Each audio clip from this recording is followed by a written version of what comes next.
Bismillahirrahmanirrahim. Assalamualaikum warahmatullahi wabarakatuh.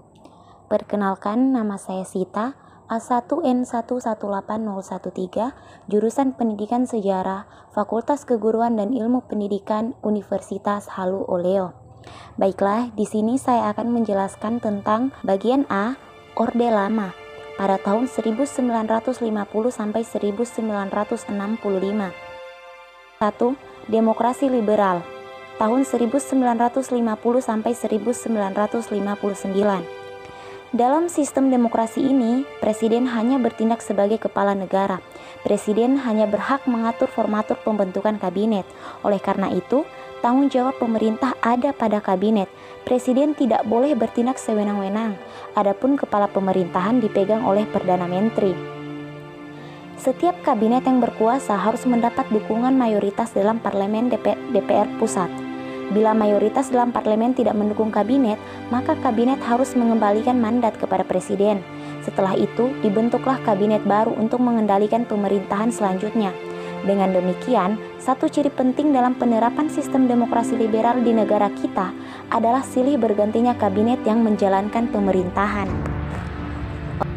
Bagian kedua, demokrasi terpimpin pada tahun 1959 sampai 1965.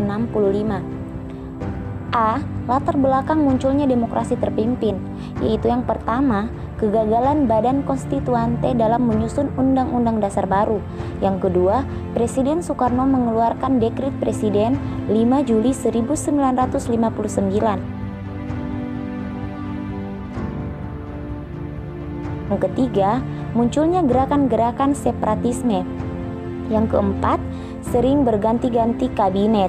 Yang kelima, munculnya persaingan dari masing-masing partai politik. Bagian B, sistem politik demokrasi terpimpin. Satu hal pokok yang membedakan antara sistem demokrasi liberal dan demokrasi terpimpin adalah kekuasaan presiden. Dalam demokrasi liberal, parlemen memiliki kewenangan yang terbesar terhadap pemerintahan dan pengambilan keputusan negara.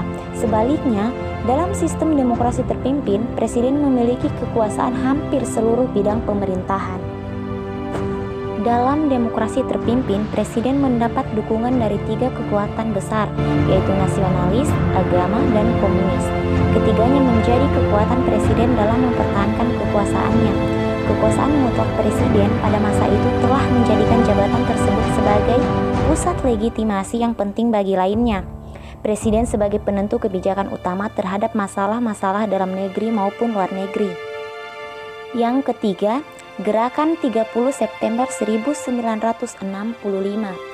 Salah satu momen sejarah yang mungkin paling membekas dalam perjalanan sejarah Indonesia adalah peristiwa Gerakan 30 September 1965. Peristiwa tersebut sampai saat ini masih menimbulkan kontroversi dalam pengungkapan fakta yang sebenarnya. Rencana gerakan PKI pada tanggal 30 September 1965 diawali pada tahun 1950, dipelopori oleh DN Aidit bersama kawan-kawannya Sudirman dan Nyono. Dalam merealisasikan usaha tersebut, mereka membentuk Front Nasional yang bekerja sama dengan kekuatan borjuis. Hal ini dilakukan karena kaum buruh dan tani miskin masih lemah mendukung PKI. Taktik ini ternyata berhasil. Dari tahun ke tahun, jumlah anggota PKI berkembang pesat. Bagian B, Orde Baru. 1. Lahirnya Orde Baru. Tonggak lahirnya Orde Baru disimbolkan dalam bentuk Super Semar. Dengan dikeluarkannya Super Semar ini, maka kekuasaan Presiden Soekarno hampir hilang. Sementara itu, Soeharto yang diplot sebagai pemegang amanat Super Semar semakin kuat posisinya di mata rakyat. Padahal Super Semar sampai sekarang belum jelas keontentikannya. Akan tetapi, Super Semar sudah menjadi sumber hukum yang kuat untuk melahirkan pemerintahan Orde Baru. Oke, baiklah. Itulah tadi pemaparan materi dari saya. Lebih dan kurangnya mohon dimaafkan. Wassalamualaikum warahmatullahi wabarakatuh.